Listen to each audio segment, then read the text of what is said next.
Los crímenes de la calle Morgue. Primera parte de Los crímenes de la calle Morgue. ¿Cuál era el canto de las sirenas, o qué nombre tomó Aquiles cuando se escondió entre las mujeres? Aunque cuestiones difíciles no están fuera de toda conjetura.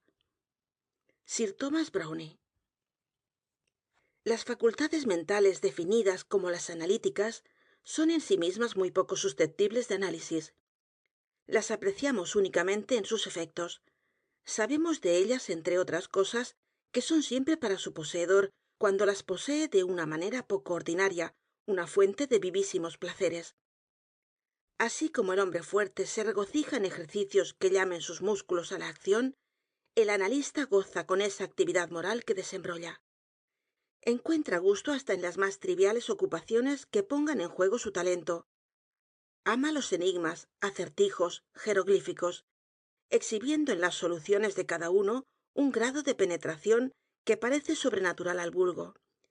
Sus resultados, obtenidos por la verdadera alma y esencia del método, tienen, a la verdad, todo el aspecto de la intuición.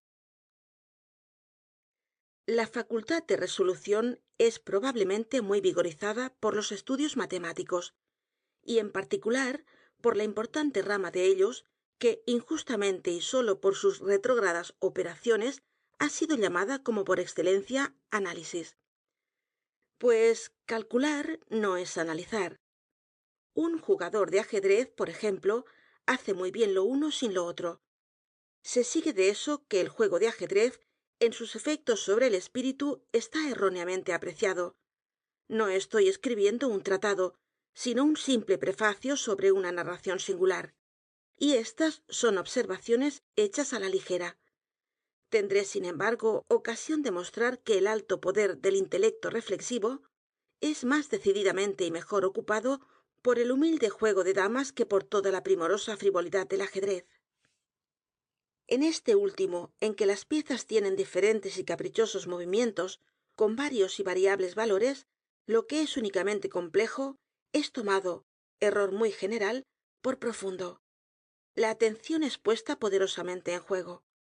Si se debilita un instante, se comete una torpeza y las resultas son una pérdida o una derrota. Siendo los movimientos posibles no solamente múltiples, sino complicados, las probabilidades de tales torpezas son muchas, y en 9 casos sobre 10 es el más concentrado y no el más perspicaz el que gana.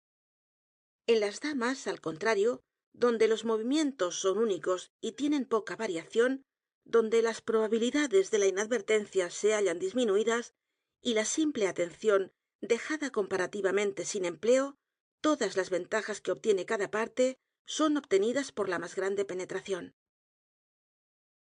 Para cesar en abstracciones, supongamos una partida de damas en que las piezas están reducidas a 4, por lo que naturalmente no debe esperarse ninguna torpeza.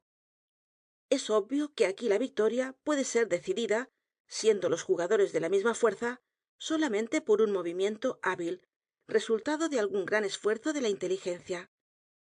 Desprovisto de los recursos vulgares, el analista entra en el espíritu de su adversario, se identifica con él y frecuentemente ve de una sola ojeada el único método, algunas veces absurdamente simple, por el que puede seducirlo a errar o precipitarlo a calcular mal. El whist ha sido largo tiempo citado por su influencia sobre lo que se llama poder calculador, y se han conocido hombres de la más notable inteligencia que parecían tomar una indecible delicia en él, evitando el ajedrez como un juego frívolo. Sin duda, no hay nada de naturaleza similar que ocupe más fuertemente la facultad del análisis. El mejor jugador de ajedrez de la cristiandad puede ser poco más que el mejor jugador de ajedrez, pero perfección en el whist implica capacidad para salir bien en cualquiera de las más importantes empresas en que el talento lucha con el talento.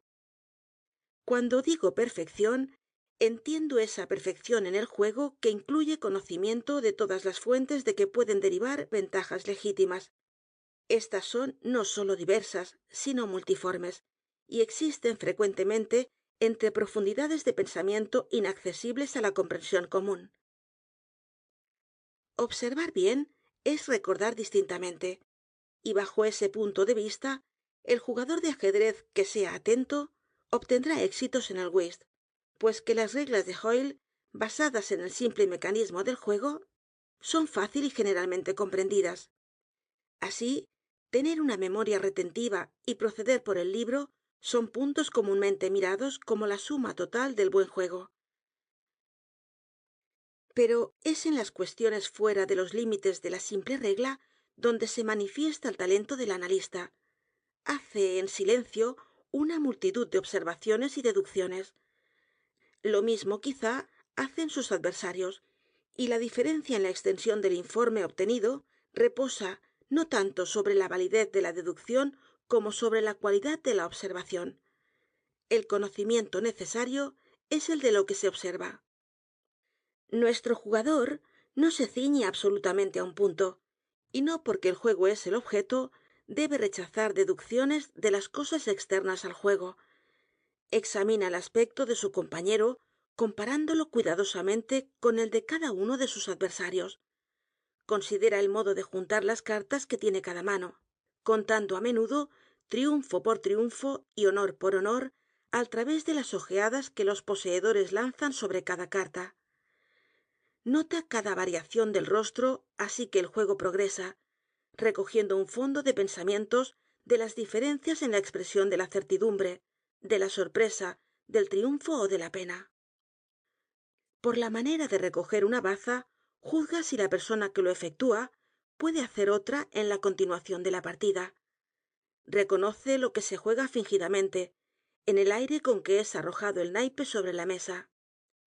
Una palabra casual o inadvertida, una carta que se cae o se da la vuelta por casualidad, con el acompañamiento de ansiedad o indiferencia en la mirada al ocultarla. El recuento de las bazas con el orden de su arreglo. Embarazo, hesitación, vehemencia o trepidación. Todo proporciona a su percepción aparentemente intuitiva indicaciones sobre el verdadero estado del juego. Habiendo sido jugadas las 2 o 3 primeras manos, conoce a fondo el juego de cada uno y desde entonces reparte sus cartas con tan absoluta precisión de objeto como si el resto de la compañía hubiera dado vuelta a las suyas. El poder analítico no debe ser confundido con la simple ingeniosidad, porque mientras el analista es necesariamente ingenioso, el hombre ingenioso es a menudo incapaz de análisis.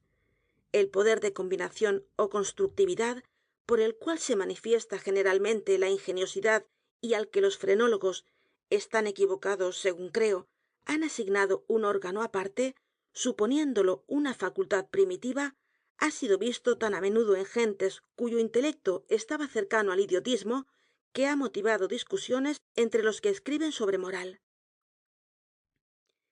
Entre la ingeniosidad y la aptitud analítica existe una diferencia mucho más grande, a la verdad, que entre la imagen y la imaginación, pero de un carácter estrictamente análogo. Se encontrará, en fin, que el ingenioso es siempre imaginativo, y el verdadero imaginativo no es nunca otra cosa que un analista. La narración siguiente parecerá a los lectores un comentario luminoso de las proposiciones ya avanzadas. Residiendo en París durante la primavera y parte del verano de hice conocimiento con un señor C. Augusto Dupin. Este joven caballero era de una excelente familia, de una ilustre familia, para decir la verdad, pero por una serie de sucesos desagradables había sido reducido a tal pobreza que la energía de su carácter sucumbió bajo ella y cesó de agitarse en el mundo o de cuidar de la recuperación de su fortuna. Por amabilidad de sus acreedores quedaba todavía en su poder una pequeña parte de su patrimonio, y con la renta que le daba podía, por medio de una economía rigurosa, procurarse lo necesario para la vida, sin inquietarse por sus superfluidades. Los libros, sin embargo, eran su sola lujuria, y eso en París se obtiene fácilmente. Nuestro primer encuentro fue en una oscura librería de la calle Montmartre, donde la casualidad de encontrarnos buscando el mismo rarísimo y notable volumen nos llevó a una íntima amistad. Nos vimos siempre de más en más. Me interesó profundamente su pequeña historia de familia, que me narró con todo ese candor a que se abandona un francés siempre que el simple yo es el tema. Fui grandemente sorprendido, además, por la vasta extensión de sus lecturas, y sobre todo sentí mi alma prendada por el extravagante fervor y la vívida frescura de su imaginación. Buscando en París los objetos que necesitaba entonces, comprendí que la sociedad de un hombre semejante sería, para mí, un tesoro inapreciable, y este sentimiento se lo confié francamente a él mismo.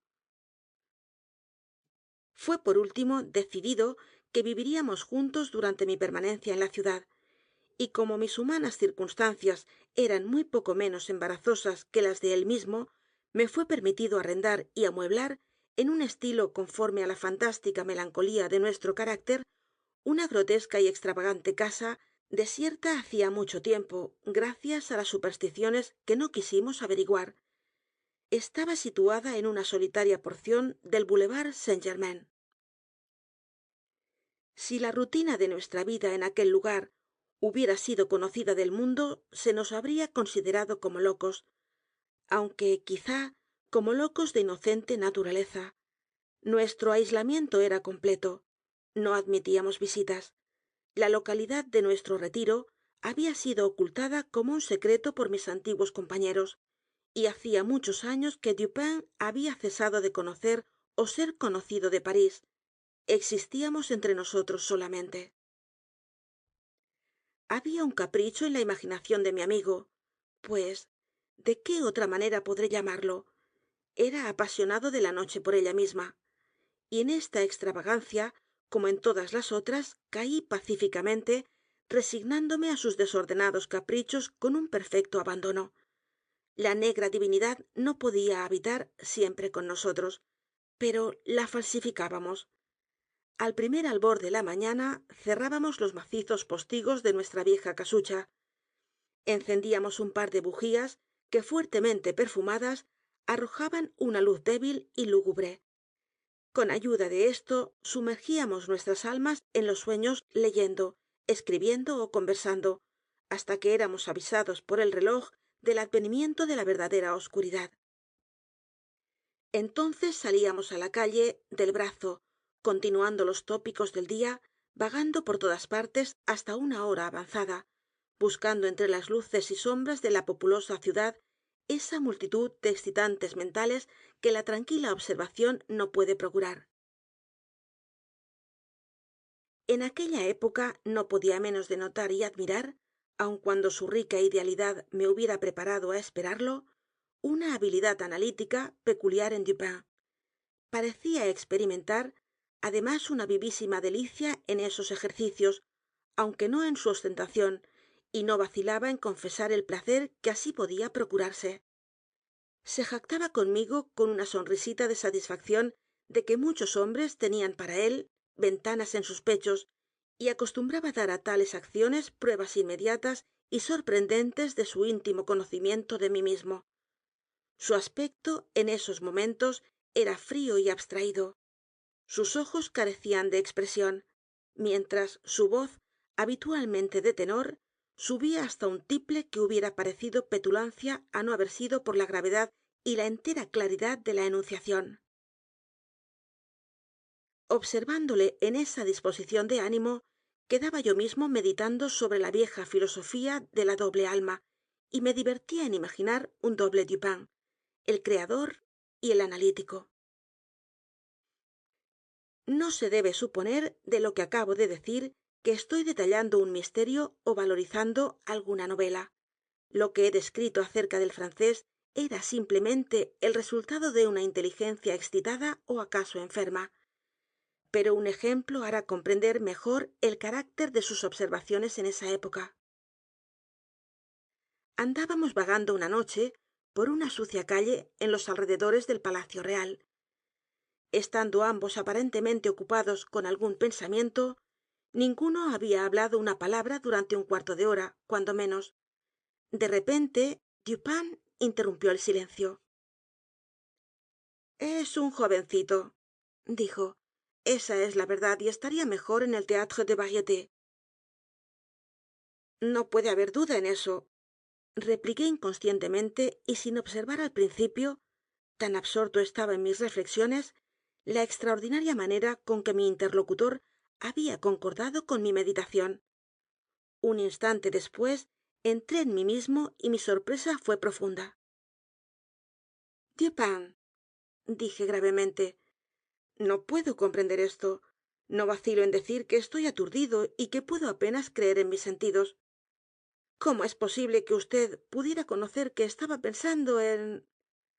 Aquí me detuve para confirmarme en si realmente conocía mi pensamiento. En Chantilly, dijo. ¿Para qué se detiene? Observaba vd que la pequeña figura de ese hombre le hace impropio para la tragedia. Esto era precisamente lo que había formado el fondo de mis reflexiones. Chantilly era un exzapatero de viejo de la calle Saint-Denis, que tenía furia por el teatro y se había arriesgado en el rol de Jerjes, en la tragedia de Crebillon, habiendo sido públicamente satirizado en cambio de sus afanes. Dígame vd, por el amor de Dios, exclamé, el método, si hay método, por el que ha podido vd sondear mi alma en este asunto. A la verdad, estaba más sorprendido de lo que hubiera querido expresar. Fue el frutero, replicó mi amigo, quien llevó á vd á la conclusión de que el remendón de suelas no tenía la altura suficiente para representar á Jerjes et id genus omne. ¿El frutero? Vd me asombra. No conozco ningún frutero. El hombre que llevó á vd por delante cuando entrábamos por la calle, hace un cuarto de hora, cuando más. Entonces me acordé de que en efecto un frutero que llevaba sobre la cabeza una gran canasta de manzanas me había derribado casi por casualidad cuando pasábamos de la calle c á la que nos hallábamos. Pero qué tenía que hacer esto con Chantilly era lo que no podía comprender. No había una partícula de charlatanería en Dupin. Explicaré á vd, dijo, y para que pueda comprender claramente repasaremos primero el curso de sus meditaciones desde el momento en que hablé á vd hasta el del encuentro con el frutero en cuestión. Los más grandes eslabones de la cadena están en esta posición: Chantilly, Orion, Dr. Nichols, Epicuro, la esteorotomía, las piedras, el frutero. Hay pocas personas que en algunos períodos de su vida no se hayan divertido en retrasar los medios por los cuales han llegado a ciertas conclusiones. La ocupación es á menudo llena de interés y el que la intenta por la vez primera se sorprende de la ilimitada distancia é incoherencia que parece haber entre el punto de partida y el de llegada. Cuán grande fué mi aturdimiento cuando oí hablar al francés de aquella manera y cuando no pude dejar de conocer que había dicho la verdad, él continuó. Habíamos estado hablando de caballos, si recuerdo bien, justamente al salir de la calle c. Fue el último objeto de nuestra discusión. Cuando cruzábamos la calle, un frutero con una gran canasta sobre la cabeza pasó precipitadamente y arrojó á vd sobre una pila de adoquines amontonada en un sitio en que el camino está en compostura. Pisó vd sobre uno de los fragmentos móviles, resbaló, se torció ligeramente el tobillo, apareció irritado y caprichoso, murmuró unas pocas palabras, se volvió para mirar la pila y prosiguió en silencio su camino. No estaba particularmente atento á lo que hizo vd, pero la observación ha llegado á ser para mí una especie de necesidad. Siguió vd con la vista baja, mirando con una expresión petulante las cavidades y huellas del pavimento, de manera que vi que todavía estaba vd pensando en las piedras, hasta que alcanzamos la pequeña alameda llamada Lamartine, que ha sido empedrada por vía de experimento con trozos de madera. Aquí su aspecto se despejó, y percibiendo que sus labios se movían, no tuve duda que murmuraba vd la palabra esteorotomía, muy afectadamente aplicada á esa especie de empedrado.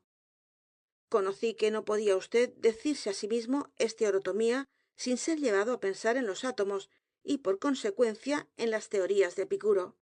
Y como cuando discutimos este tópico no hace mucho, observé á vd con qué singularidad y con qué poca conciencia las vagas conjeturas de ese noble griego habían sido confirmadas por la última cosmografía de las nebulosas, Comprendí que no podría usted dejar de mirar la gran nebulosa Orión, y esperé que usted lo hiciera. Así fue, y me aseguré entonces de que había seguido perfectamente su pensamiento.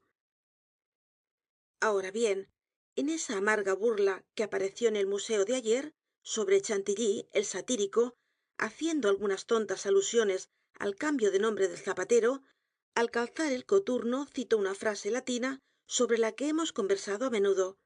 Quiero hablar de ese verso: perdidit antiquum litera prima sonum. Había dicho vd que se refería a Orión, escrito antiguamente Orión, y por cierta acrimonia que se mezcló a esta explicación estaba seguro que vd no la había olvidado. Era claro, por consiguiente, que no dejaría de combinar las ideas Orión y Chantilly. Que las combinó vd entonces lo vi por el carácter de la sonrisa que entreabrió sus labios. Pensaba vd en la inmolación del pobre zapatero.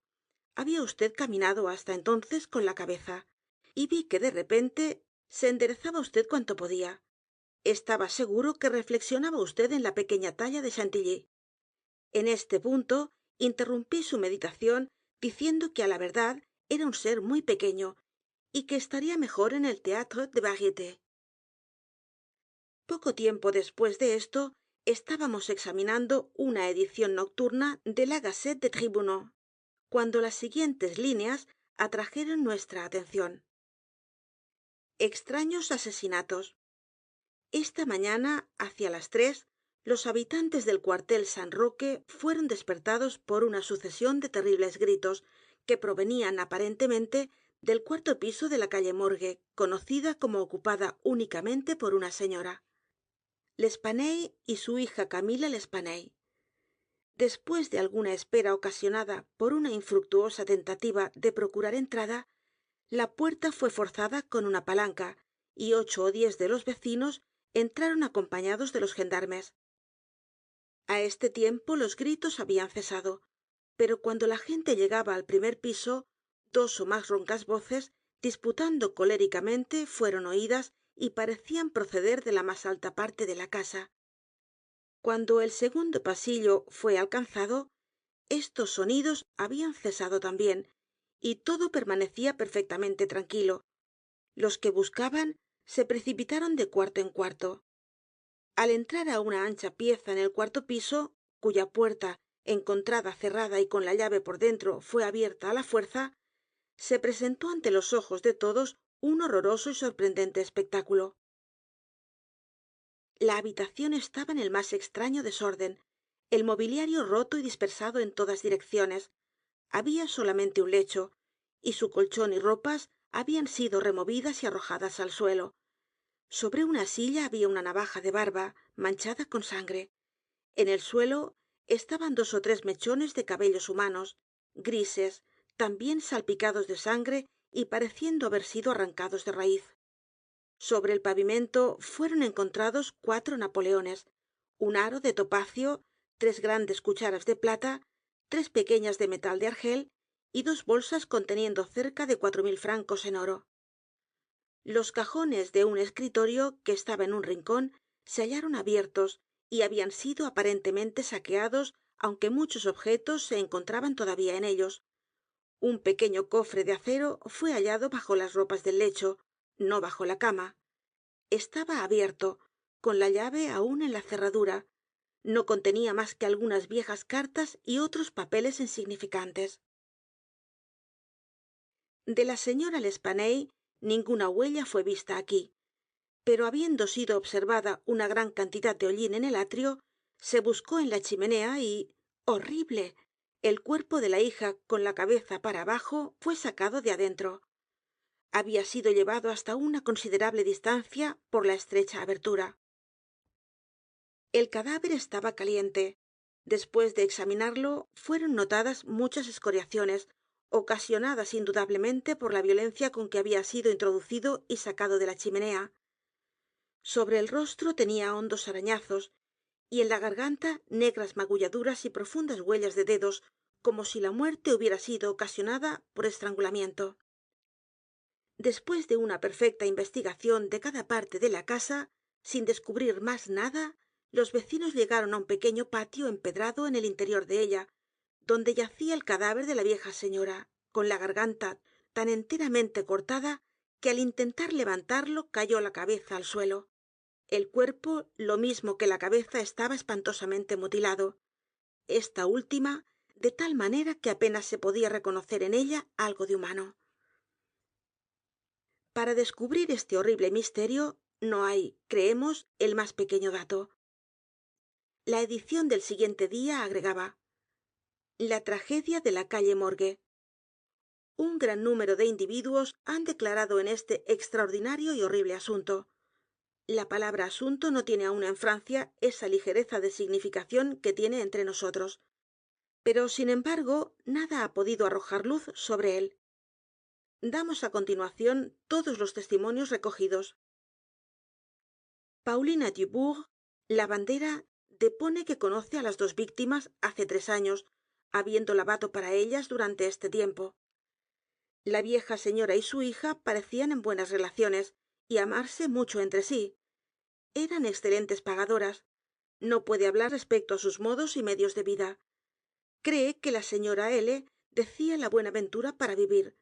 Era reputada como poseedora de algunos ahorros. Nunca encontró personas en la casa cuando fue a buscar o llevar ropa. Está segura que no tenían sirviente. Parecían no haber muebles en ninguna parte de la casa, excepto en el cuarto piso. Pedro Moreau, vendedor de tabaco, depone que ha tenido costumbre de vender pequeñas cantidades de tabaco y rapé a la señora L'Espanaye durante cerca de 4 años. Ha nacido en la vecindad y vivido siempre en ella. La víctima y su hija han ocupado la casa en que fueron encontrados los cadáveres durante más de 6 años. Estuvo últimamente arrendada por un joyero, quien subalquilaba los cuartos altos a varias personas. El edificio era de propiedad de la señora L'Espanaye. Se disgustó con el locatario por los daños que le hacía en la casa y se mudó en ella, rehusando alquilar los pisos sobrantes. La vieja señora chocheaba. El testigo ha visto a la hija unas 5 o 6 veces durante los 6 años. Las dos vivían excesivamente retiradas. Eran reputadas como personas de dinero. Ha oído decir entre los vecinos que la señora L'Espanaye decía la buena ventura. No lo cree. No había visto jamás a nadie entrar a la casa, excepto a la vieja señora y su hija, el portero 1 o 2 veces y un médico 8 o 10 ocasiones. Muchas otras personas, vecinos, declaran de acuerdo. Ninguno ha hablado como amigo de la casa. No se sabe si hay algunos parientes vivos de la señora L'Espanaye y su hija. Los postigos de las ventanas del frente eran abiertos rara vez. Los de las interiores estaban siempre cerrados con excepción de los de la gran pieza del fondo, cuarto piso. La casa era muy buena, no muy vieja. Isidoro Muset, gendarme, depone que fue llamado a la casa hacia las 3 de la mañana y encontró unas 20 o 30 personas en la puerta de la calle tratando de entrar. La forzó al último con una bayoneta y no con una palanca. Tuvo poca dificultad en abrirla, a causa de ser una puerta doble o de 2 batientes y no estar cerrada con pasador ni abajo ni arriba. Los gritos fueron continuos hasta que se forzó la puerta, y entonces cesaron repentinamente. Parecían gritos de una persona o personas en su última agonía. No eran cortos y precipitados, sino prolongados y fuertes. El testigo subió las escaleras. Habiendo alcanzado el primer piso, oyó 2 voces en fuerte y agria disputa, la una gruesa, la otra mucho más aguda, una voz muy extraña. Pudo distinguir algunas palabras dichas por la primera. Era voz de un francés. Está seguro que no era voz de una mujer. Pudo oír las expresiones sacré y diable. La voz aguda era de algún extranjero. No pudo asegurarse de si era una voz de hombre o de mujer. No logró saber lo que decía, pero cree que hablaba en español. El estado del cuarto y de los cuerpos fue descrito por este testigo como lo describimos ayer nosotros. Enrique Duval, un vecino, platero de oficio, depone que fue uno de los que primero entraron a la casa. Corrobora el testimonio de Muset en todo. Inmediatamente que forzaron la entrada, volvieron á cerrar la puerta para no dejar penetrar la multitud que se juntó muy pronto á pesar de lo avanzado de la hora. Este testigo cree que la voz aguda era de un italiano. Está cierto que no era la de francés. No puede asegurar que era una voz de hombre. Puede haber sido de una mujer. No conoce el idioma italiano. No pudo distinguir las palabras, pero está convencido por la entonación que el que hablaba era un italiano. Conocía á la señora L. y su hija. Había conversado muchas veces con ambas. Está seguro que la voz aguda no era la de ninguna de las dos víctimas. Odenheimer, hostelero. Este testigo se ofreció voluntariamente. No hablando francés, fue examinado por medio de un intérprete. Ha nacido en Ámsterdam. Pasaba por la casa el tiempo de los gritos. Duraron algunos minutos, probablemente 10. Eran prolongados y fuertes, terribles y aflictivos. Fue uno de los que entraron á la casa. Corrobora los datos de los demás con una sola excepción. Está seguro que la voz era de un hombre, de un francés. No pudo distinguir las palabras proferidas. Eran fuertes y precipitadas, desiguales y dichas aparentemente con tanto miedo como cólera. La voz era áspera, no tan aguda como áspera. No puede llamarla una voz aguda. Una voz gruesa dijo muy á menudo sacré, diable y una vez mon Dieu. Julio Mignaud, banquero, de la firma de Mignaud e hijos, calle de la Reine. Es el mayor de los Mignaud. La señora L'Espanaye tenía algún dinero. Había abierto una cuenta con su casa en la primavera del año, 8 años antes. Hacía frecuentes depósitos de sumas pequeñas. No había girado un solo cheque hasta 3 días antes de su muerte, en que ella misma fue a pedir la cantidad de 4000 francos. Esta suma fue pagada en oro y un dependiente la condujo hasta la calle Morgue. Adolfo Le Bon, dependiente de Mignaud e hijos, depone que en el día ese, hacia las 12, acompañó a la señora L'Espanaye hasta su domicilio, con los 4000 francos puestos en 2 bolsitas. Cuando la puerta fue abierta, la señorita L. apareció y tomó de sus manos una de las bolsitas, mientras que la vieja señora hacía lo mismo con la otra. Entonces se despidió y se fue. No vio á nadie en la calle en ese momento. Es una calle cortada, muy solitaria. Guillermo Bert, sastre, depone que fue uno de los que entraron en la casa. Es inglés. Ha vivido en París 2 años. Fue uno de los primeros en subir las escaleras. Oyó las voces en disputa. La gruesa voz era de un francés. Logró entender algunas palabras, pero no las puede recordar todas. Oyó distintamente sacré y mon Dieu. Había un ruido en ese momento como si algunas personas estuvieran luchando, un ruido de pelea y de desorden. La voz aguda era muy fuerte, más fuerte que la gruesa. Está seguro que no era la voz de un inglés. Parecía la de un alemán. Puede haber sido la voz de una mujer. No entiende alemán. 4 de los testigos nombrados más arriba fueron vueltos á llamar y depusieron que la puerta del cuarto en que fue encontrada la señorita L. estaba cerrada por dentro cuando llegaron á ella. Todo se hallaba en perfecto silencio, ni murmullos ni ruidos de ninguna especie. Después que fue forzada la puerta, no se vio ninguna persona. Las ventanas del cuarto del fondo, como las del de enfrente, estaban cerradas y fuertemente sujetas por dentro. La puerta que conduce del cuarto de enfrente al corredor se encontraba cerrada con la llave en el lado interno.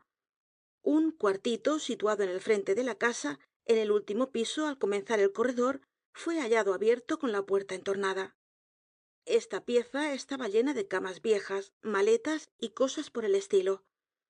Todo fue cuidadosamente reconocido y registrado. No hay una pulgada, un solo sitio de la casa que no haya sido objeto de prolijas investigaciones. Deshollinadores fueron enviados á recorrer las chimeneas. La casa tenía 4 piezas con desvanes, mansarde. Una trampa que da al techo estaba clavada y asegurada. No parece haber sido abierta desde hace años.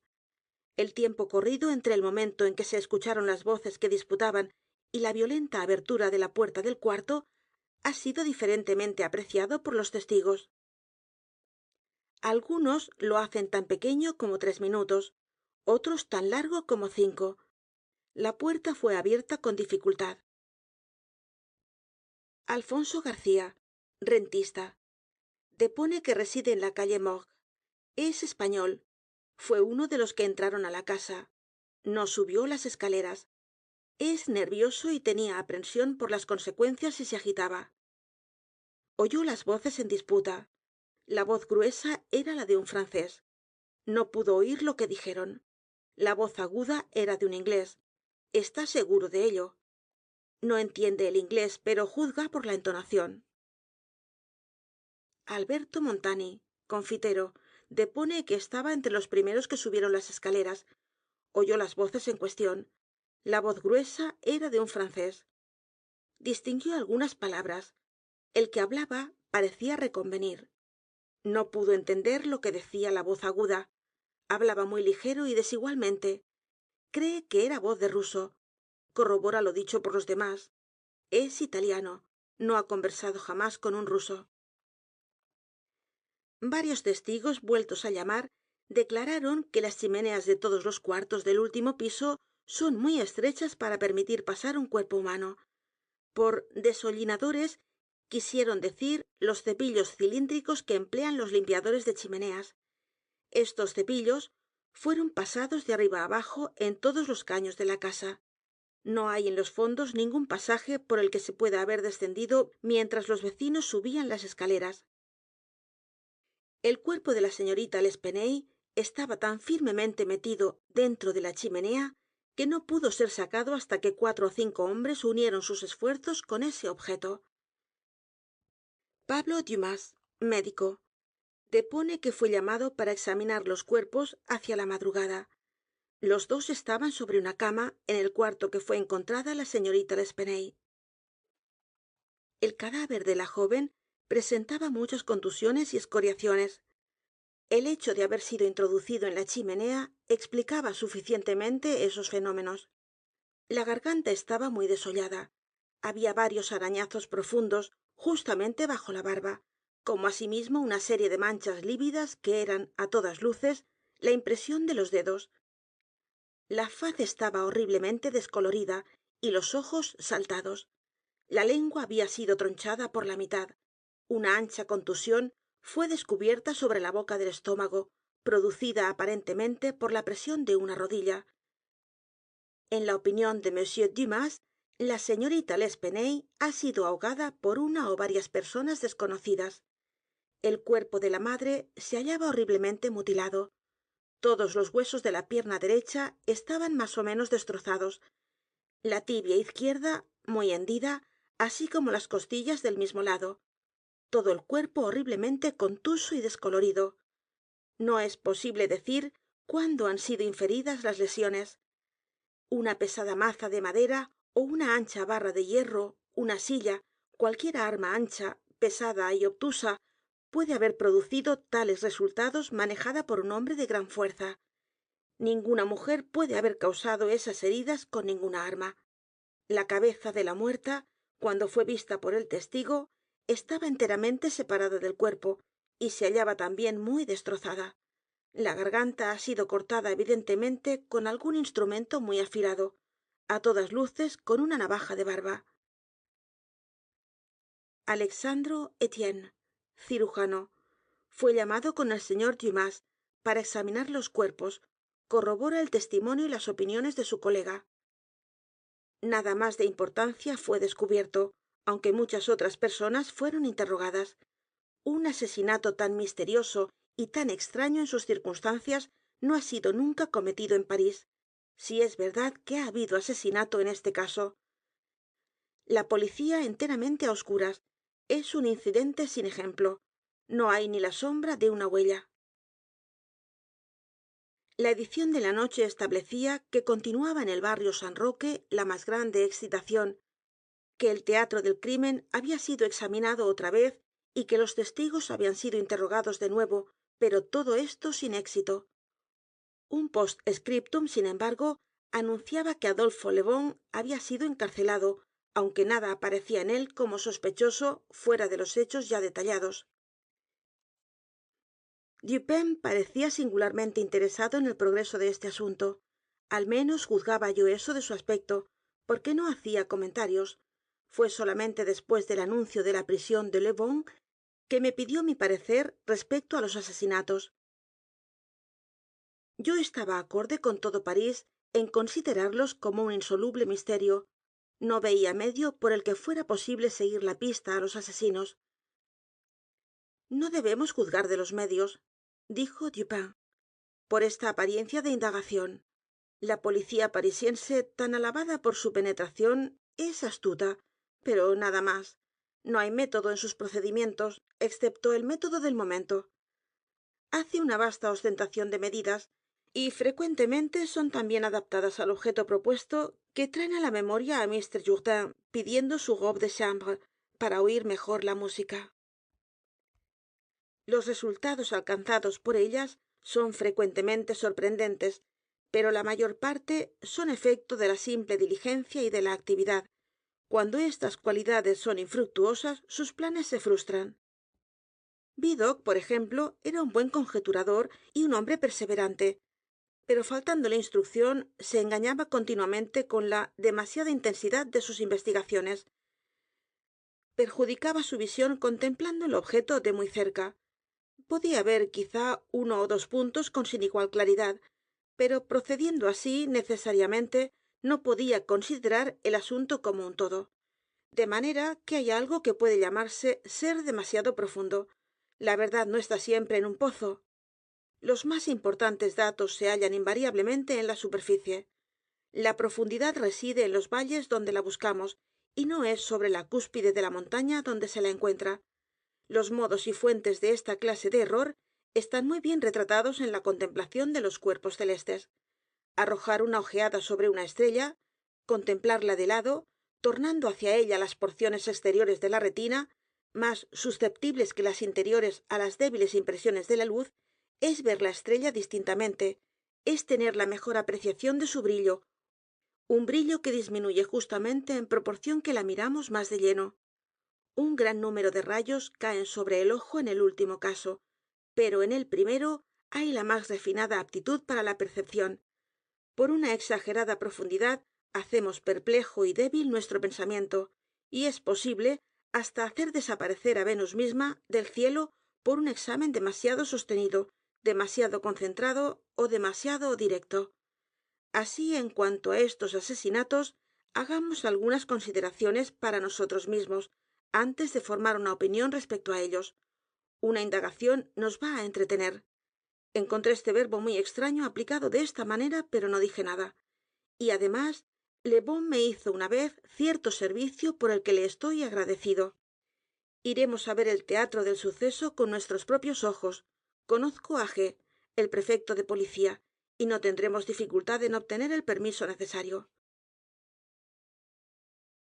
Fin de la primera parte de Los crímenes de la calle Morgue. Los crímenes de la calle Morgue. Parte 2. Acordada la autorización, nos dirigimos en el acto á la calle Morgue. Era esta una de esos miserables pasajes que se hallan situados entre la calle Richelieu y la de Saint-Roch. Al oscurecer llegamos á ella, porque el barrio está á una gran distancia de aquel en que residíamos. La casa fué inmediatamente encontrada, porque había aún muchísimas personas mirando los postigos cerrados, con una tonta curiosidad desde la otra acera de la calle.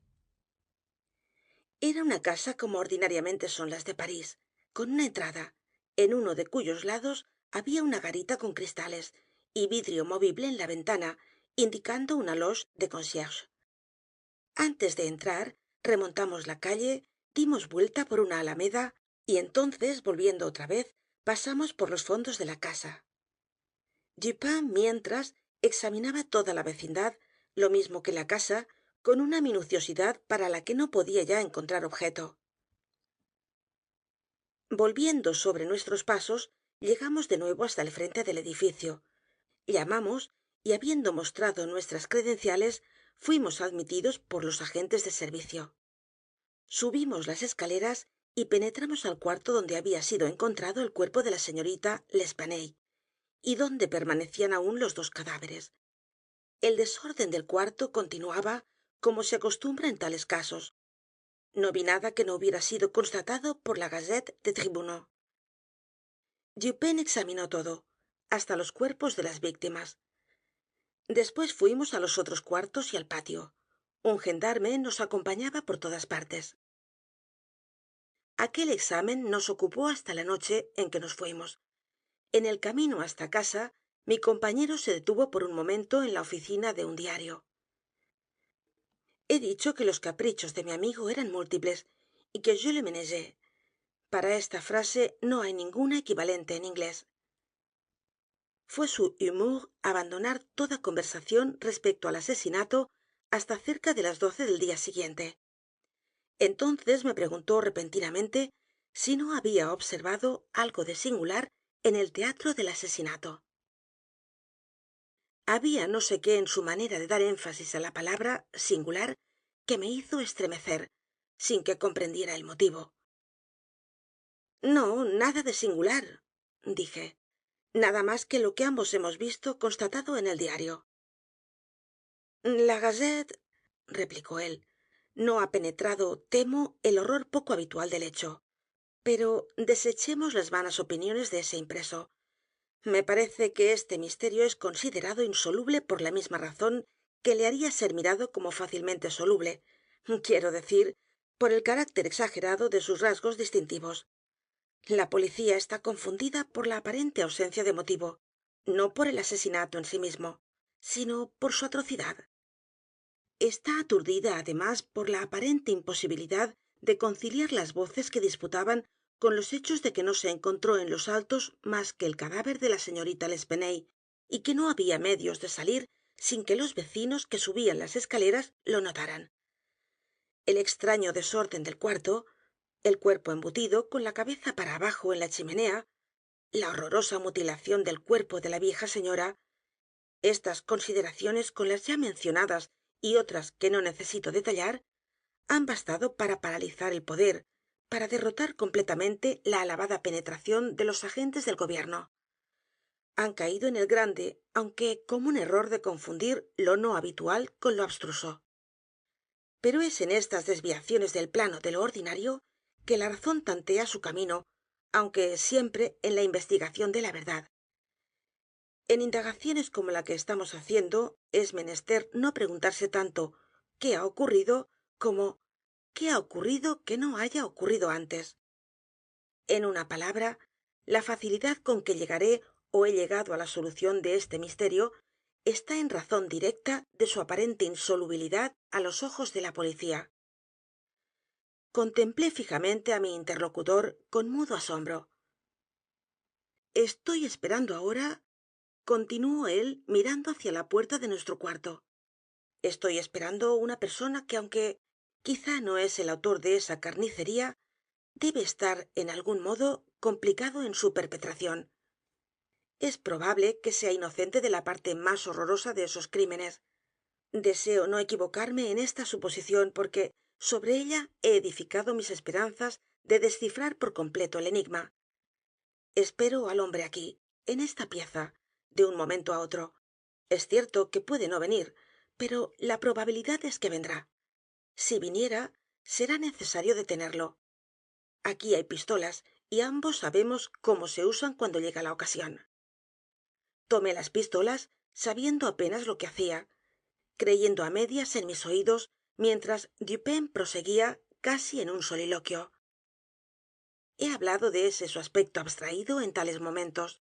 Sus pensamientos se dirigían á mí, pero su voz, aunque en manera alguna fuerte, tenía esa entonación que es comúnmente empleada cuando se habla á alguien desde una gran distancia. Sus ojos, sin expresión, miraban solamente la pared. Que las voces oídas en disputa, dijo, por los que subieron las escaleras no eran de mujer, está plenamente probado por las declaraciones. Esto nos ahorra toda duda respecto á la cuestión de si la vieja señora puede haber muerto á la hija y después haberse suicidado. Además, no hablo de esto sino por amor al método, porque la fuerza de la señora l'Espanaye hubiera sido absolutamente insuficiente para la tarea de meter á su hija dentro de la chimenea, de la manera como fué encontrada, y la naturaleza de los golpes inferidos á su persona hacen enteramente imposible la idea de la propia destrucción.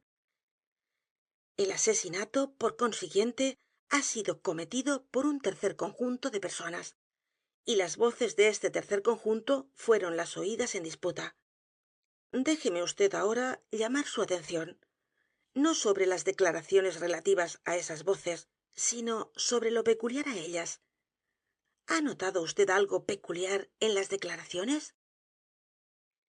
Hice notar que mientras todos los testigos concertaban en suponer la gruesa voz como la de un francés, había mucha contrariedad respecto á la aguda, ó como la llamó un testigo, áspera. Esa es la evidencia misma, dijo Dupin, pero no es la peculiaridad de la evidencia. Usted no ha observado nada distintivo. Sin embargo, hay algo que observar. Los testigos, como usted nota, están acordes respecto á la voz gruesa. En esto sus testimonios son unánimes. Pero sobre la aguda, la peculiaridad es no que desacuerdan, sino que cuando un italiano, un inglés, un español, un holandés y un francés intentan describirla, cada uno habla de ella como de la de un extranjero.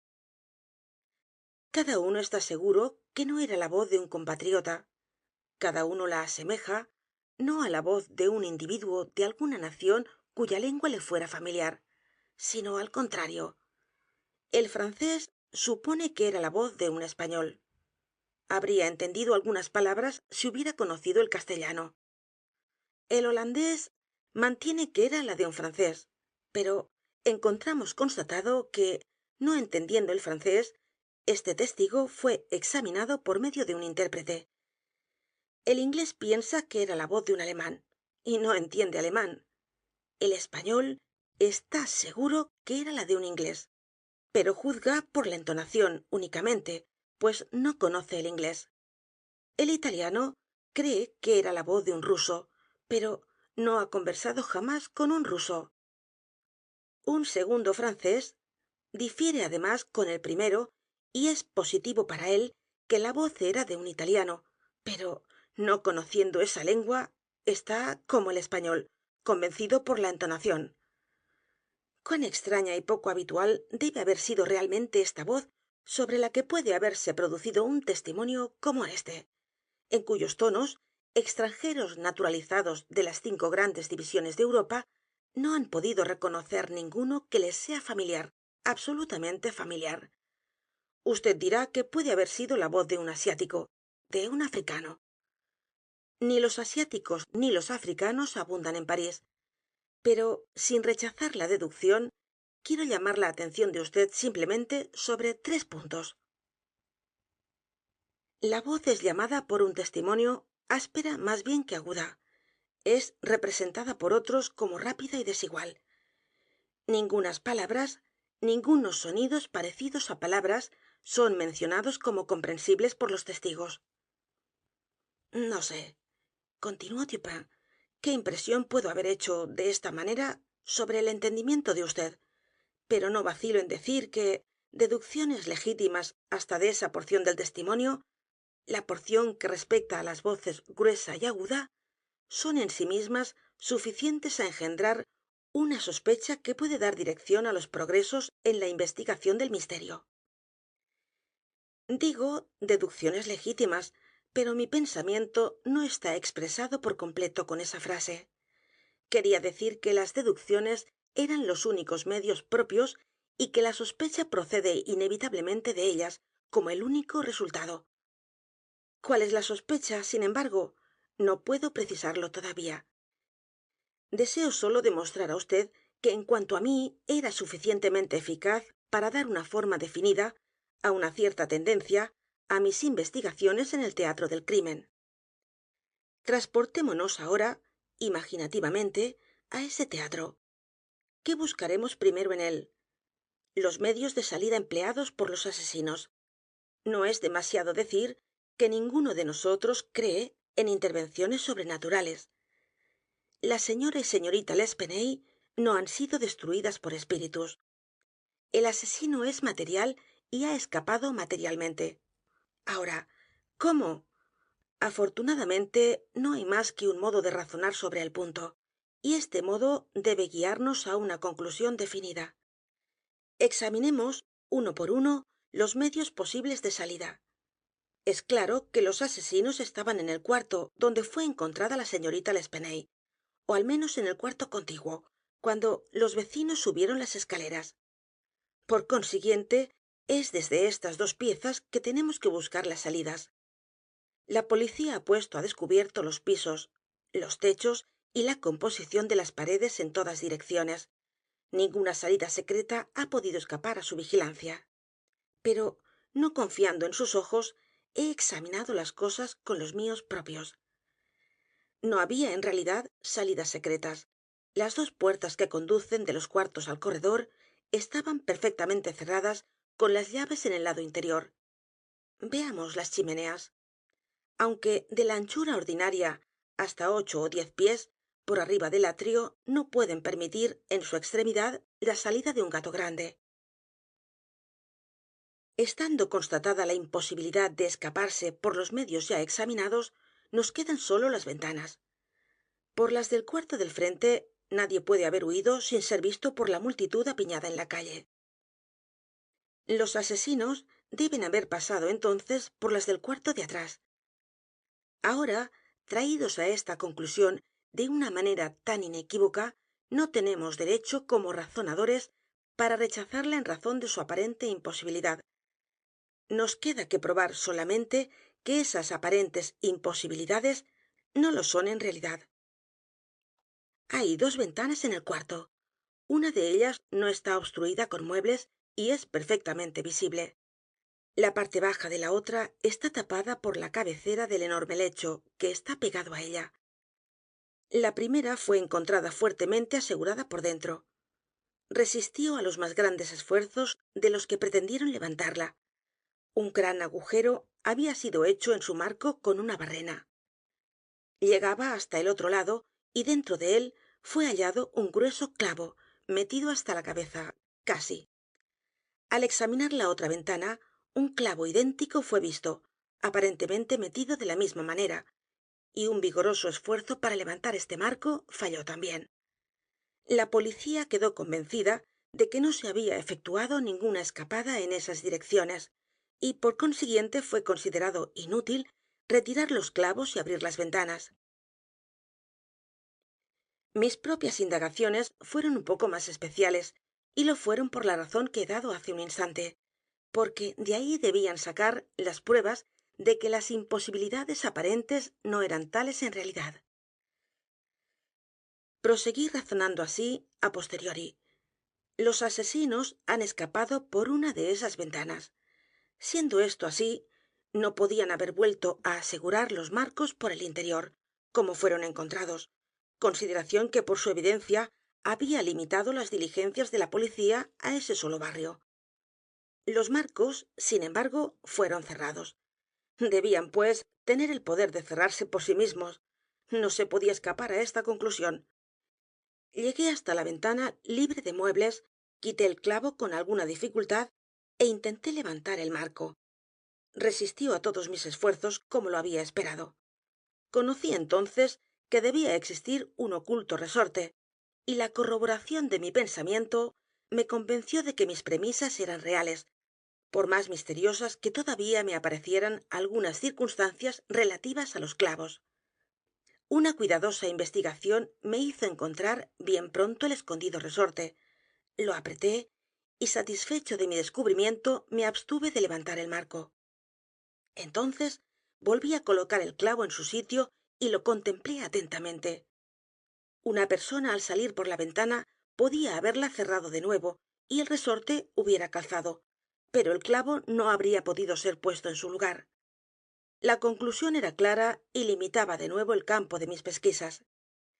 Los asesinos debían haber escapado por la otra ventana.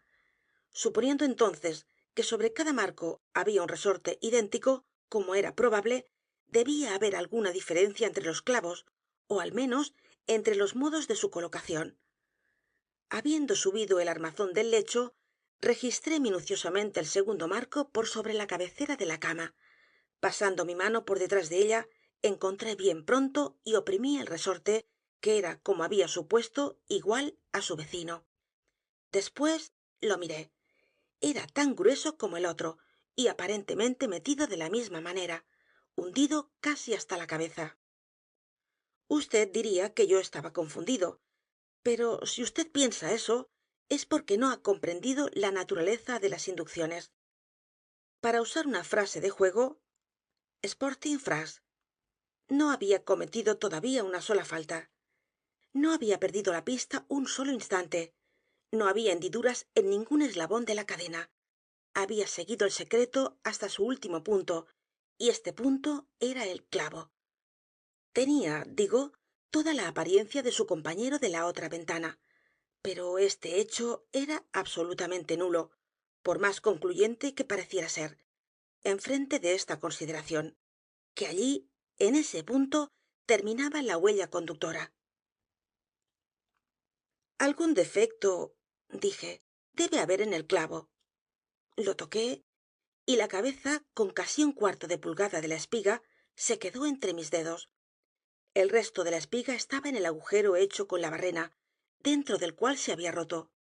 La fractura era vieja, pues los bordes estaban incrustados de moho, y había sido causada aparentemente por un martillazo, que había sujetado en la superficie del marco la cabeza del clavo.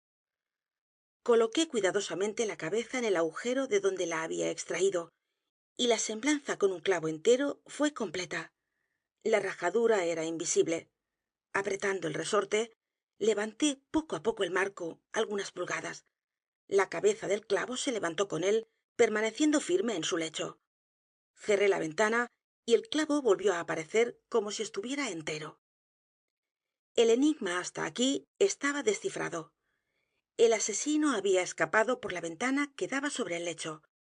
Cayendo por sí misma, después de su salida, o quizá cerrada a propósito, había sido asegurada por el resorte, y fue la retención de este resorte el que la policía había equivocado con la del clavo, siendo así consideradas inútiles las investigaciones ulteriores. Seguía la cuestión de saber cómo había descendido. Sobre este punto había quedado satisfecho con el paseo que di con vd alrededor del edificio. Cerca de 5 pies y medio más abajo de la ventana hay una cadena de pararrayos. Desde allí hubiera sido imposible para cualquiera el alcanzar solo el alféizar. Observé, sin embargo, que los postigos del cuarto piso eran de esa clase especial llamados ferrades por los carpinteros parisienses, una clase raramente empleada en nuestros días, pero que pueden verse á menudo en las viejas casas de Lyon y de Bordeaux. Son de la forma de una puerta ordinaria, de una batiente, no de dos, excepto en esto: en la mitad inferior están enrejados con alambre, ofreciendo así un excelente asidero para las manos. En el caso presente, estos postigos son de 3 pies y medio de ancho. Cuando los vimos desde los fondos de la casa, estaban los dos entreabiertos, es decir, haciendo ángulo recto con la pared. Es probable que la policía, lo mismo que yo, examinara la parte trasera de la casa, pero si es así, mirando esos ferrades en la línea de su anchura, como debe haberlo hecho, no percibió la gran anchura misma o en todo caso no la tomó en la debida consideración. Estando convencida de que ninguna salida podía haberse efectuado por ese lado, debe haber hecho en él un examen muy ligero. Era claro para mí, sin embargo, que el postigo perteneciente á la ventana á que daba la cabecera del lecho podía, si se le abría enteramente á lo largo de la pared, alcanzar hasta 2 pies de la cadena del pararrayos. Era también evidente que por medio de un extraño grado de actividad y valor se podía haber efectuado una entrada por la ventana desde el pararrayos. Alcanzando la distancia de 2 pies y medio, supongo el postigo abierto en toda su extensión, un ladrón podía haber encontrado un firme asidero en el enrejado de que hablé antes. Abandonando su punto de apoyo, el pararrayos, asegurando sus pies contra la pared y largándose intrépidamente desde allí, podía haber atraído el postigo hasta cerrarlo, y si imaginamos la ventana abierta en ese momento, podía hasta haber llegado al interior del cuarto. Quiero que vd recuerde especialmente que he hablado de un extraño grado de actividad como requisito para el éxito en tan aventurada como difícil acción. Es mi designio mostrar á vd, primero, que es posible que la cosa se haya llevado á cabo, y segundo y principalmente, deseo hacer comprender á vd el extraordinario, el sobrenatural carácter de la agilidad con que debe haberse ejecutado la ascensión. Vd dirá sin duda, usando el lenguaje de la ley, que para aclarar un caso debía más bien evaluar en menos de su valor real que insistir sobre la entera estima de la actividad requerida en este asunto. Esta puede ser la práctica judicial, pero no es la costumbre de la razón. Mi único objeto es la verdad. Mi propósito inmediato es inducir á vd á que coloque en justa posición esa extraordinaria agilidad de que acabo de hablar con esa singular voz aguda ó áspera, desigual, sobre cuya nacionalidad no se han encontrado dos personas acordes siquiera y en cuya pronunciación no se ha descubierto el acto de silabificar. A estas palabras, una vaga é informe concepción del pensamiento de Dupin atravesó mi inteligencia. Parecía estar sobre el límite de la comprensión, sin poder comprender, como los hombres que a veces se hallan en el borde de un recuerdo sin poder recordar, sin embargo. Mi amigo prosiguió. Vd verá, dijo, que he conducido la cuestión del modo de salida al modo de entrada. Era mi intención demostrar que ambas fueron efectuadas de la misma manera y por el mismo punto. Volvamos ahora al interior del cuarto. Examinemos atentamente sus circunstancias. Los cajones de la cómoda, se ha dicho, han sido saqueados, aunque muchos objetos de toilette permanecían todavía en ellos. La conclusión sacada de esto es absurda. Es una simple conjetura, tonta y necia, y nada más. ¿Cómo podemos saber que los objetos encontrados en los cajones no eran todos los contenidos en ellos? La señora L'Espanaye y su hija hacían una vida excesivamente retirada. No veían á nadie. Salían raras veces. No tenían para qué cambiar de adornos á cada rato. Los que han sido hallados eran, además, de tan buena calidad como los que podían poseer esas señoras. Si un ladrón hubiera llevado algunos, ¿por qué no llevar los mejores? ¿Por qué no llevar todos? En una palabra, ¿por qué abandonar 4000 francos en oro para embarazarse con un atado de ropa? El oro fué abandonado. Casi toda la suma mencionada por el señor mignaud, el banquero, fué recogida en sacos sobre el pavimento. Deseo, por consiguiente, apartar de la inteligencia de vd la desatinada idea de motivo, engendrada en los hombres de la policía por las declaraciones que hablan de dinero entregado en la puerta de la casa. Coincidencias 10 veces tan notables como esta, la entrega de dinero y asesinato cometido dentro de los 3 días sobre la persona que lo recibió, vemos sucederse todos los días de nuestra vida sin atraer ni momentáneamente nuestra atención. Las coincidencias en general son grandes obstáculos en el camino de esa clase de pensadores que han sido educados de tal manera que no conocen sino la teoría de las probabilidades, esa teoría á la cual los más gloriosos objetos de las investigaciones humanas deben las más gloriosas ilustraciones. En el presente caso, si el oro hubiera desaparecido, el hecho de su entrega 3 días antes habría importado algo más que una coincidencia. Podía haber corroborado la idea de motivo, pero bajo la circunstancia real del caso, si podemos suponer al oro el motivo de este crimen, debemos también imaginar al perpetrador tan vacilante como un idiota, para haber abandonado su oro y su motivo todo junto. Guardando ahora firmemente en el cerebro los puntos hacia que he llevado la atención de vd, esa voz especial, esa extraña agilidad y esa sorprendente ausencia de motivo en un asesinato tan singularmente atroz como éste, examinemos el crimen en sí mismo. Aquí hay una mujer estrangulada por la fuerza de las manos y metida en una chimenea con la cabeza para abajo. Ordinariamente los asesinos no emplean medios semejantes para matar. Todavía menos ocultan así los cadáveres. En la manera de introducir el cuerpo en la chimenea, vd admitirá que hay algo excesivamente exagerado, algo irreconciliable con lo natural de las acciones humanas, hasta cuando suponemos á los autores los más depravados de los hombres. Piense vd además cuán grande debe haber sido la fuerza del que metió el cuerpo en la chimenea tan violentamente, que muchas personas juntas bastaron apenas para sacarlo.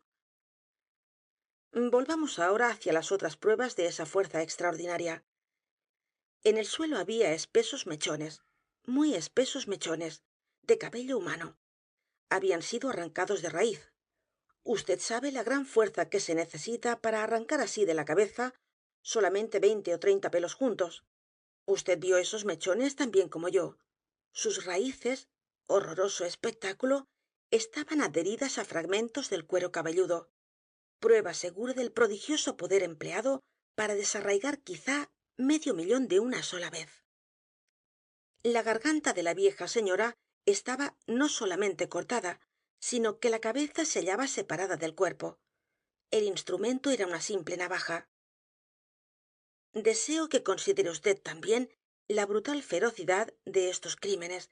De las magulladuras de la señora l'Espanaye no hablo. El señor Dumas y su excelente colega el señor Etienne han declarado que eran infligidas por algún instrumento obtuso, y hasta ahí esos caballeros no se han equivocado. El instrumento obtuso es claramente la piedra del pavimento del patio, sobre la que ha caído la víctima desde la ventana próxima al lecho.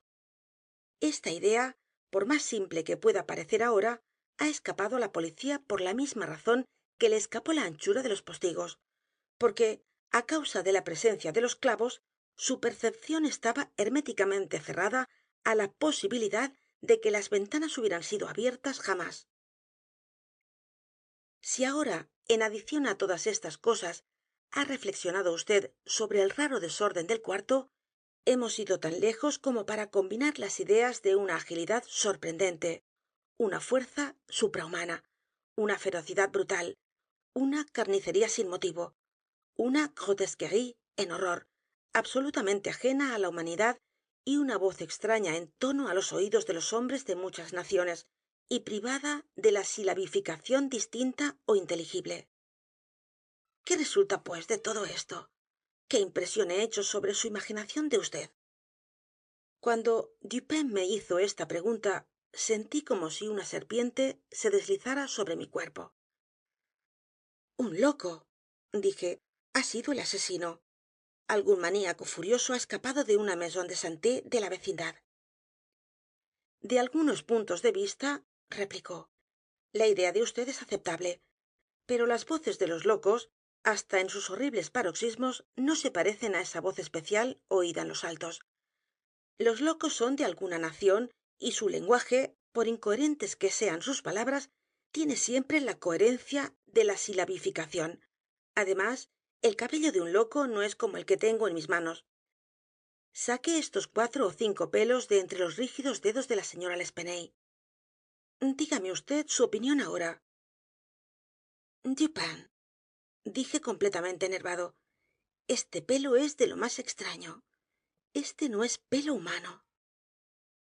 No he asegurado que lo sea, dijo él, pero antes de decidirnos sobre este punto, deseo que examine vd el pequeño esbozo que he hecho aquí sobre este papel. Es un facsímile dibujado de lo que ha sido descrito en una parte de las declaraciones como negras magulladuras y profundas impresiones de los dedos de una mano sobre la garganta de la señorita l'Espanaye, y en otra por los señores Dumas y Etienne, como serie de lívidas manchas, evidentemente señales de dedos. Usted percibirá, continuó mi amigo extendiendo el papel sobre la mesa delante de nosotros, que este dibujo da la idea de una firme y potente garra. No hay deslizamiento aparente. Cada dedo ha conservado, indudablemente hasta la muerte de la víctima, el horrible punto en que fue colocado desde el principio.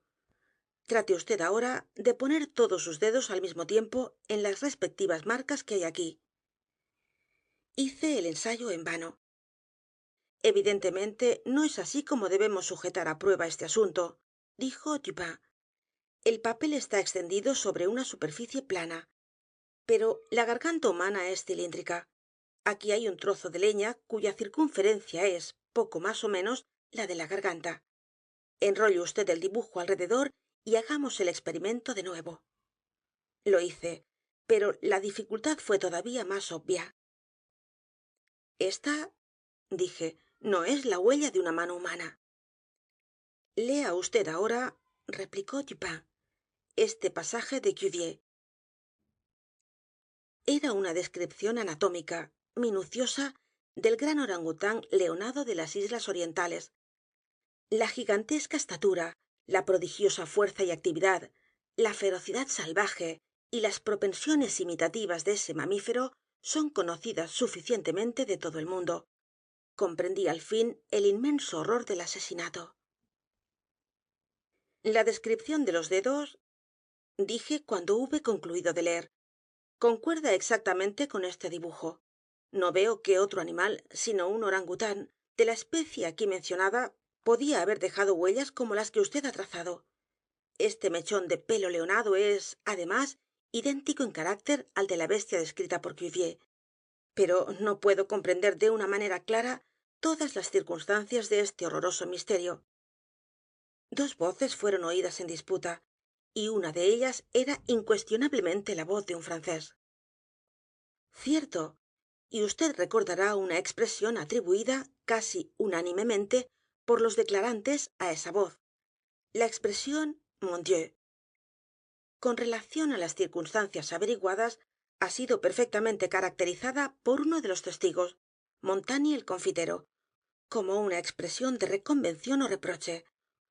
Sobre esas dos palabras he edificado principalmente mis esperanzas de una completa solución del asunto. Un francés tiene conocimiento íntimo del misterio. Es posible, á la verdad es hasta más que probable, que sea inocente de toda participación en los sangrientos sucesos de que nos ocupamos. El orangután puede habérsele escapado, puede haberlo seguido hasta el cuarto, pero por las terribles circunstancias que se produjeron puede ser que no haya vuelto á capturarlo. El mono está libre todavía. No proseguiré estas conjeturas, pues no puedo llamarlas de otra manera, desde que las sombras de reflexión sobre que se basan son apenas de la profundidad suficiente para ser apreciables á mi propio intelecto, y desde que no puedo pretender hacerlas inteligibles á nadie. Las llamaremos, pues, conjeturas, y hablaremos de ellas como si fuesen tales. Si el francés en cuestión es, como supongo, inocente de esa atrocidad, este aviso, que dejé anoche cuando volvíamos á casa en la oficina de Le Monde, un diario consagrado á los intereses marítimos muy buscado por los marineros, le traerá hasta nuestra morada. Me tendió un papel y leí. Hallazgo. En el bosque de Boulogne, en la mañana del corriente, la mañana en que se cometió el crimen, muy temprano fue encontrado un gran orangután leonado de la especie de Borneo. El dueño de este animal, que se sabe ser un marinero perteneciente á un buque maltés, puede recobrarlo después de probar satisfactoriamente su derecho pagando algunos gastos ocasionados por la captura y mantención. Acudir á la calle número Faubourg Saint-Germain, tercer piso. ¿Cómo ha sido posible, pregunté, que pueda vd saber que el dueño es un marinero perteneciente á un navío maltés? No lo sé, dijo Dupin. No estoy seguro de ello. Aquí tengo, sin embargo, un pequeño trozo de cinta que por su forma y por su grasienta apariencia ha sido usado evidentemente para atar una de esas largas colas á que son tan aficionados los marineros. Además, este nudo es uno de los que pocos marineros saben hacer y es peculiar á los malteses. Recogí esta cinta en lo bajo de la cadena del pararrayos. No puede haber pertenecido á ninguna de las asesinadas. Ahora, si después de todo, equivocado en mi inducción acerca de esta cinta, que el francés es un marinero perteneciente á un buque maltés, no he cometido ningún mal diciendo lo que he dicho en el aviso. Si me engaño, el francés supondrá simplemente que he sido engañado por algunas circunstancias que no querrá tomarse el trabajo de averiguar. Pero si tengo razón, hay un gran punto ganado.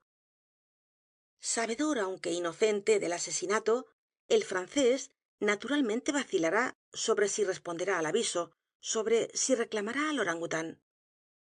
Razonará así: soy pobre, mi orangután es de un gran valor, para mis circunstancias es una fortuna, ¿por qué iré á perderle por tontas aprensiones? Está ahí, en mis manos, puede decirse. Ha sido encontrado en el bosque de boulogne, á una gran distancia del teatro de la carnicería. ¿Cómo podrá sospecharse jamás que una bestia sea la autora de esos asesinatos? La policía está á oscuras, no ha podido hallar la más pequeña huella. Aunque encontrasen alguna vez el rastro del animal, les sería imposible probarme que sé algo del asesinato ó encontrarme delito por ese conocimiento. Sobre todo, se me conoce. El que ha hecho el aviso me designa como el poseedor del animal. No estoy seguro sobre la extensión de sus datos á este respecto. Si dejara de reclamar tan valiosa propiedad á la que se sabe tengo derechos, no conseguiré sino hacer sospechoso al animal. No es prudente atraer la atención ni sobre mí mismo ni sobre la bestia. Contestaré al aviso, obtendré el orangután y lo guardaré hasta que este asunto sea olvidado. En este instante oímos pasos en la escalera. Esté vd pronto, dijo dupin. Prepare las pistolas, pero ni las use ni las muestre hasta una señal mía. La puerta de la calle había sido dejada abierta y el visitante había entrado sin llamar y subido algunos peldaños. Parecía vacilar. De repente lo oímos que se volvía. Dupin corrió á la puerta cuando oímos que subía de nuevo. Esta vez no vaciló. Subió con decisión y llamó á la puerta de nuestro cuarto. Entre vd, dijo Dupin con un tono alegre y tranquilo. Entró un hombre. Era un marinero evidentemente. Una alta, robusta y musculosa persona con una expresión de salvaje atrevimiento nada tranquilizador. Su rostro, muy quemado por el sol, tenía la mitad oculta por las patillas y el mustachio. Llevaba consigo un formidable garrote de roble, pero parecía no tener más armas. Se inclinó torpemente y nos dio las buenas noches con un acento francés que, aunque recordaba algo el de los naturales de Neufchâtel, indicaba suficientemente un origen parisiense. Siéntese vd, amigo, dijo Dupin. Supongo que ha venido vd por el orangután. Palabra de honor, casi envidio á vd la posesión de ese animal. Es notablemente hermoso y sin duda de un gran valor. ¿Qué edad cree vd que tenga? El marinero aspiró el aire con el aspecto de un hombre relevado de alguna carga intolerable y replicó con un tono tranquilo. No tengo cómo saberlo bien, pero no puede tener más de 4 ó 5 años. ¿Le tiene vd aquí? Oh, no. No tenemos comodidad para guardarle. Está en una caballeriza en la calle Dubourg, muy cerca de aquí. Le recobrará vd mañana. Es decir, que tiene vd como probar sus derechos. Ciertamente, señor. Sentiré separarme de él, á la verdad, dijo Dupin. No pretendo que vd se haya molestado inútilmente, dijo el hombre. No lo he esperado. Estoy dispuesto á pagar un premio por el hallazgo del animal, un premio razonable, se entiende. Bien, replicó mi amigo, es muy justo seguramente. Déjeme vd pensar. ¿Qué me convendrá tener? Le diré á vd. Mi premio será este. Me dará vd todos los datos que posea acerca de los crímenes de la calle Morgue. Dupin dijo estas últimas palabras en un tono muy alto y con mucha tranquilidad. Con la misma serenidad fué hasta la puerta, la cerró y guardó la llave en su bolsillo. Sacó en seguida una pistola de su pecho y sin la menor violencia la puso sobre la mesa. El rostro del marinero se coloreó como si hubiera estado luchando con una sofocación. Se enderezó sobre sus pies repentinamente y empuñó su garrote. Pero un segundo después cayó en su asiento, temblando y con la expresión de la muerte en su fisonomía. No habló ni una palabra. Le compadecía yo desde el fondo de mi corazón. Amigo mío, dijo Dupin con voz bondadosa, vd se alarma sin necesidad.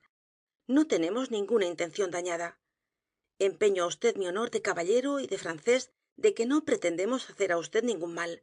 Sé perfectamente bien que vd es inocente de las atrocidades de la calle Morgue. Eso no quiere decir, sin embargo, que niegue que vd está algo complicado en ellas. De lo que acabo de decir, vd puede comprender que he tenido medios de información sobre este asunto que no se habría vd imaginado jamás. La cuestión es esta ahora. Vd no ha hecho nada que debiera ser ocultado. Nada, ciertamente, que le haga culpable. No se puede acusar a vd ni siquiera de robo, habiendo podido robar con impunidad. Vd no tiene nada que ocultar. No hay razón para hacerlo. Por otro lado, está vd compelido por los principios del honor a confesar todo lo que sabe. Un hombre se halla preso acusado del crimen cuyo perpetrador puede ser indicado por vd. El marinero había recobrado su presencia de ánimo en gran parte mientras que Dupin profería esas palabras, pero había desaparecido su aspecto de tranquilidad. Que Dios me ayude, dijo después de una breve pausa. Voy a decir á vd todo lo que sé sobre este asunto, aunque no espero que vd crea ni la mitad de lo que diga. Sería un loco si lo hiciera. Sin embargo, soy inocente y haré una sincera confesión aunque deba morir en seguida. Lo que nos narró fue en sustancia lo siguiente. Había hecho últimamente un viaje al archipiélago indio. Unas cuantas personas se bajaron en Borneo con objeto de hacer una excursión por recreo en el interior del país. Entre ellas iba él. Junto con otro compañero habían capturado al orangután. Habiendo muerto ese compañero, el animal llegó a ser de su exclusiva propiedad. Después de grandes dificultades, ocasionadas por la intratable ferocidad del cautivo durante el viaje de regreso, consiguió por último alojarlo convenientemente en su propia residencia en París, donde para no atraer la desagradable curiosidad de los vecinos, le escondió con cuidado durante algún tiempo, hasta que sanó de una herida de una mano causada por una astilla de madera á bordo. Su última intención era venderlo. Volviendo á su casa de una francachela de marineros, en la noche, más bien en la mañana del asesinato, encontró al animal en su propia alcoba, en la que había entrado violentamente por un pequeño gabinete en el cual, según se había creído, estaba sólidamente sujeto. Con una navaja de barba en la mano y enteramente lleno de jabón el rostro, se había sentado frente á un espejo y trataba de afeitarse, operación que había observado sin duda en su amo, espiándolo por la cerradura del gabinete en que estaba prisionero. Aterrado á la vista de un arma tan peligrosa en la posesión de un animal tan feroz y tan capaz de servirse de ella, no había sabido qué hacer en los primeros momentos. Le había reducido siempre hasta en sus más salvajes cóleras por medio de un látigo y acudió á él. Al ver el látigo, el orangután se arrojó de un salto á la puerta de la pieza, bajó las escaleras y por una ventana infortunadamente abierta ganó la calle. El francés lo siguió con desesperación. El mono, todavía con la navaja en la mano, se paraba de cuando en cuando para mirar para atrás y gesticular á su perseguidor hasta que era casi alcanzado. Entonces volvía á disparar. De esta manera continuó la caza algún tiempo. Al pasar por una alameda tras de la calle Morgue, la atención del fugitivo fue atraída por una luz que brillaba en la ventana de la habitación de la señora L'Espanaye en el cuarto piso de la casa. Arrojándose sobre el edificio, percibió la cadena del pararrayos, trepó por ella con inconcebible agilidad, asió el postigo, que estaba extendido enteramente sobre la pared, y balanceándose en él fué á caer directamente sobre la cabecera del lecho. En todo esto no tardó ni un minuto. El postigo fué abierto de nuevo de una patada por el orangután al entrar al cuarto. El marinero, mientras, estaba regocijado y al mismo tiempo perplejo. Tenía grandes esperanzas de volver á capturar al animal, pues casi no podía escapar de la trampa en que se había aventurado, excepto por la cadena del pararrayos, donde era fácil detenerlo.